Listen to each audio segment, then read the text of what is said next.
Once more, we return to the drive-in. If he's aware of the absurdity of arming oneself with a few sentences and standing against a power that can pierce time itself, he doesn't show it. The man has his share of weaknesses, perhaps more, but cowardice is not among them.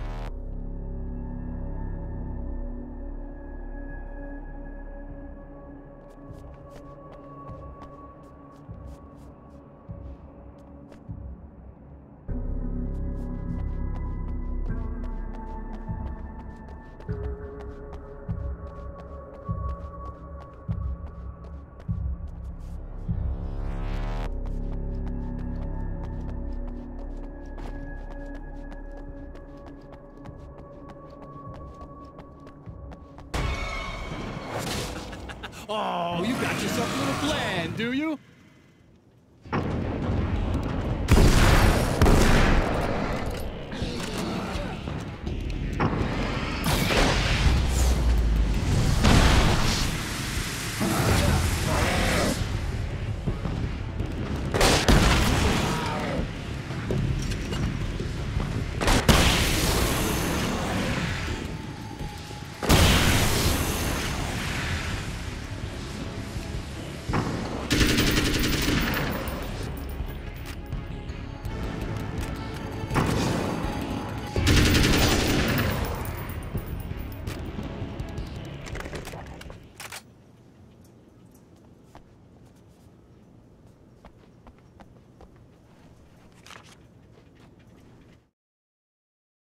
The dark place is utterly hostile to human life.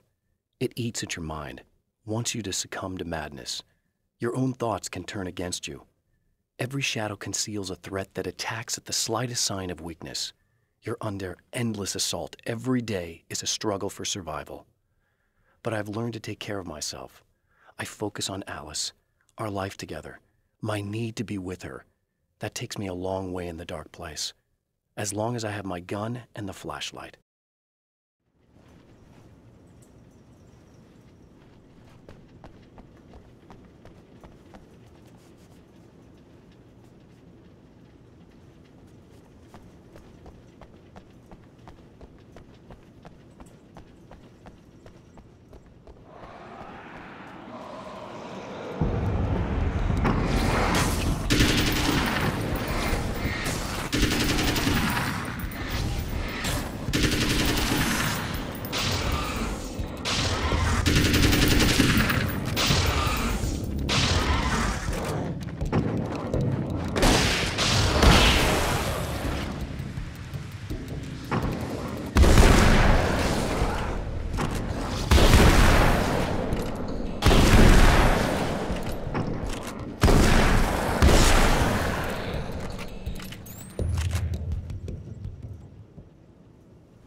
never getting out of this wake, never!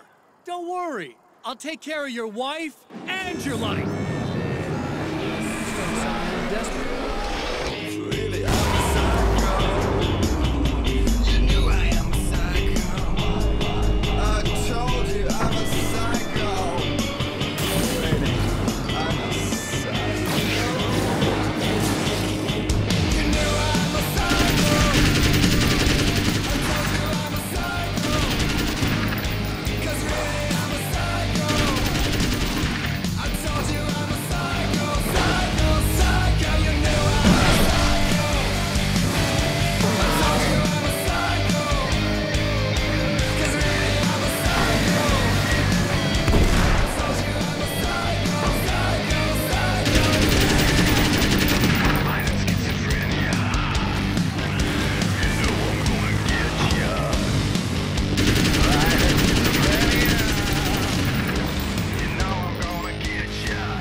I don't know what you think you're doing, but I'll send you right back to the beginning.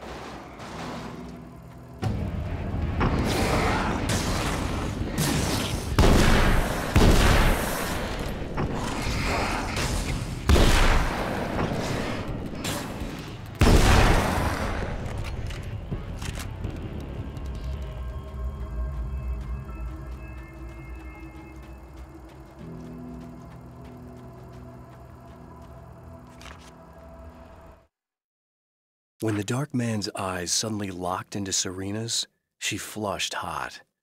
They ignited a black fire in her. He was talking. He wanted the power turned off. He said something about the projector booth. She hooked a finger under his belt buckle. He grabbed a hold of her throat and twisted until it hurt. Somewhere deep inside, a part of her screamed in paralyzed horror, but the moan that escaped from her throat had no panic in it. "Pay attention," he said. "Business first." His eyes glittered shamelessly. Hers did too.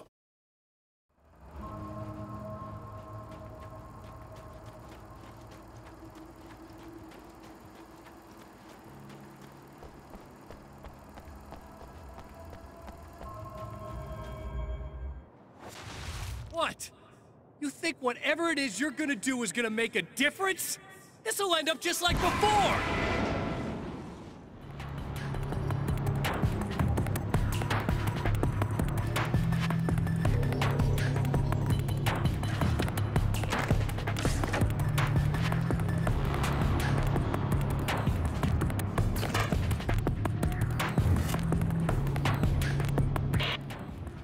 I've been around for a while now, you know?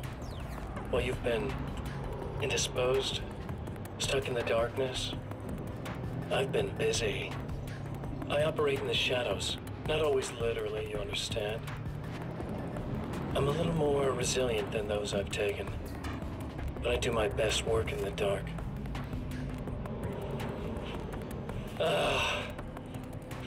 And there's so much darkness out there that goes deep, and the things that live in it are fast, big bastards.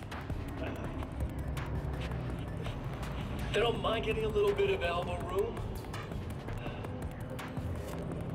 All that chaos and madness, it doesn't really do that much down there. It's like pouring a glass of water into the ocean, right? But up here, yeah, you can really make an impact. All they need is someone to bring them all the way through. But first, I had to take care of you. You party pooper. You're stuck in an eternal cycle now. The sun's never coming up for you. Everything else? Do my thing. Getting a bit of quality time with Alice. That's a little something for me. And I deserve it.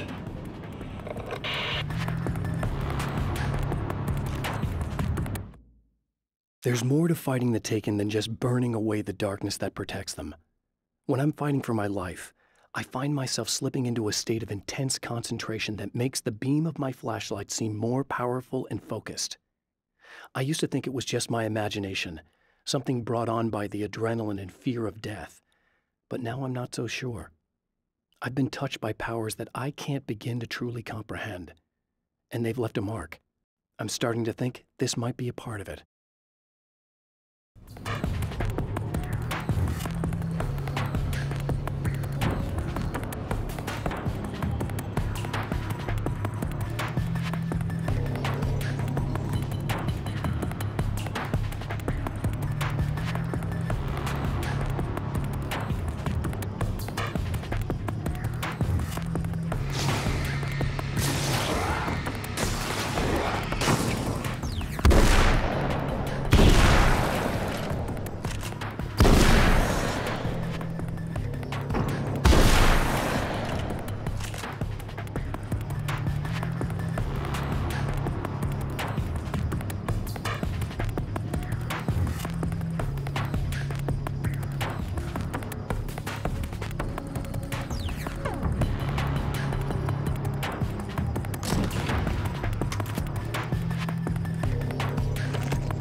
I have changed.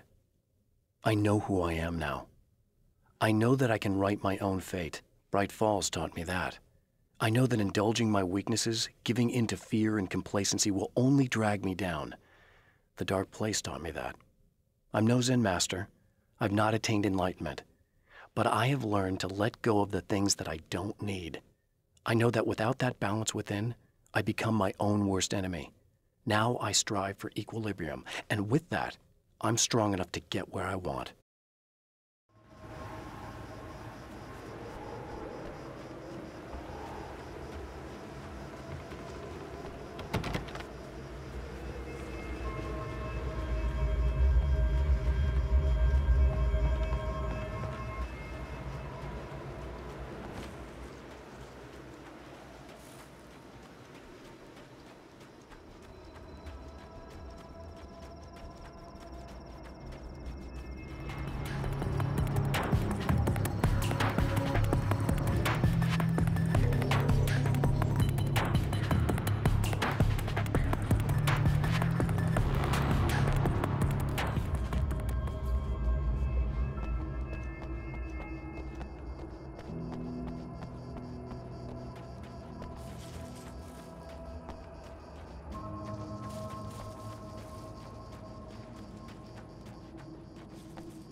I held the film canister in my hands. I saw a name written across it in big letters, followed by the title. It was a time capsule, moments snatched from times gone by. from a past that I hoped could also be our future. It was my salvation, our chance to be together. A tin can with a bit of magic in it that she didn't even know about. Something I could put to good use. There were only moments left before I had to face him.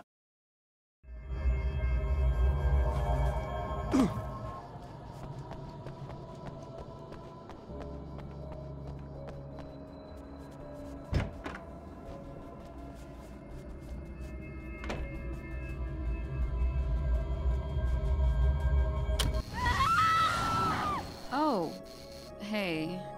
I'm hoping I can put an end to this now. You'd better. I really don't want that to happen to me again. It's like somebody vomited in my brain, like a sleazy movie that keeps looping in my head. I'll stop this, I swear. You know the part that's really screwed up? If you mess it up, it'll just keep happening forever, right? I don't think I can deal with that. Don't think about that. I don't think of anything but. Hey, afterwards, when all this is done, look me up. This thing, I can probably help you deal with it. I don't know. It's almost like I'm not even in the same world anymore. Everything's just weird now. Yeah, I know. A lot of that'll pass with time, but being touched by the darkness, it's rough on you. It's a lot to process, and I just don't want you to get completely screwed up by this. Might be a little late for that, to be honest. Yeah, well, there's degrees. At least you're not at a point where you go around picking fights with people over not changing their light bulbs often enough. What? Never mind. All I'm saying is, you're not alone with this. And anyway, you're friends with Alice, so, you know, any friend of hers. Thank you.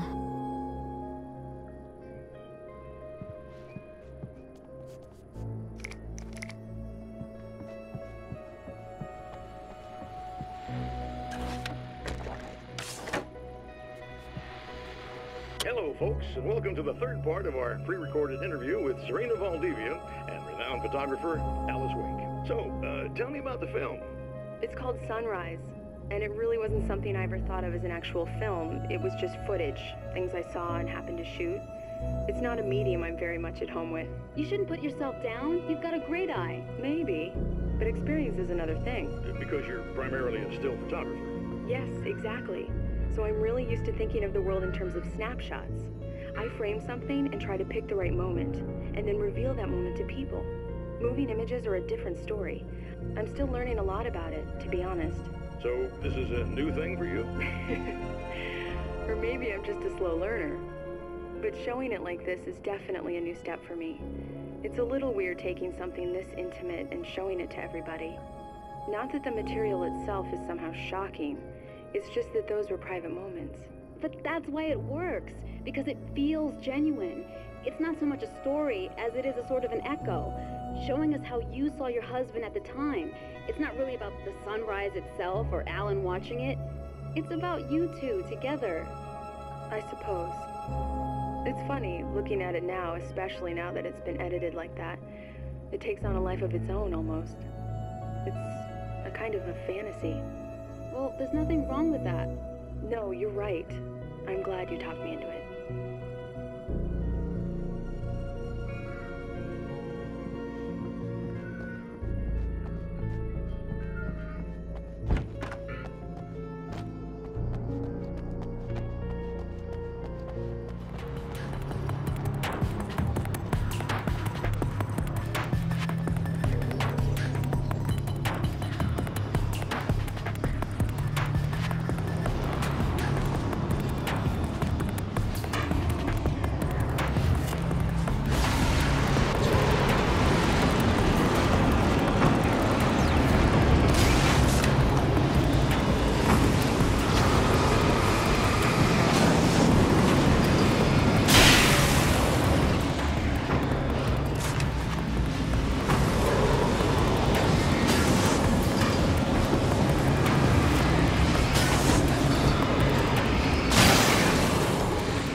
Again, the champion of light enters the final trap. The new reality is almost here. All he needs to do is change the details of the scene, push it past the breaking point, and the rest will snap into place.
Oh, come on, buddy.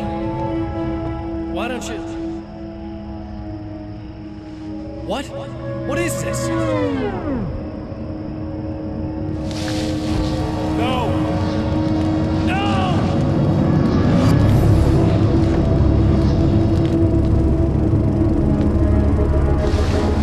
You can't do this! All I did was take the things you always wanted and never had the balls to go for. It's my turn now!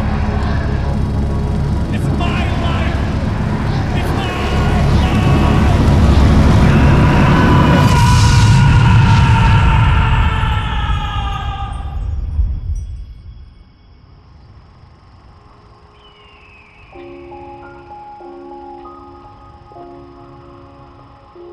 Alan? Is it really you? It's really me. How?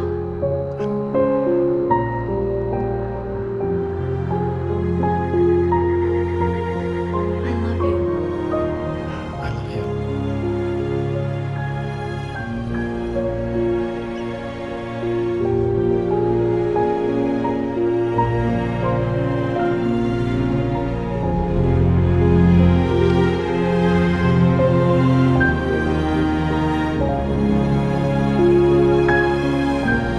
A woman, a man, two lovers, held apart for far too long, enveloped in the light of a glorious dawn. They both feel it. He's home at last. Are these actual events, or merely a dream? A memory, or a glimpse of what is to come? One thing is certain. This scene takes place in another time and another place, far, far away from Night Springs.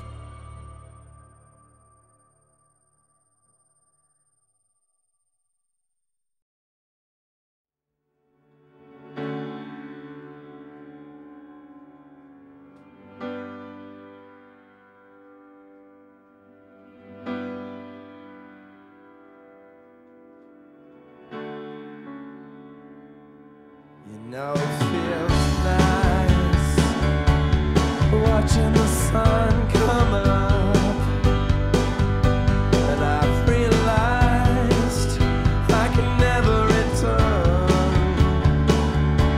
Oh baby, it feels good watching the sun come up. I can attack the day with the will to burn.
No?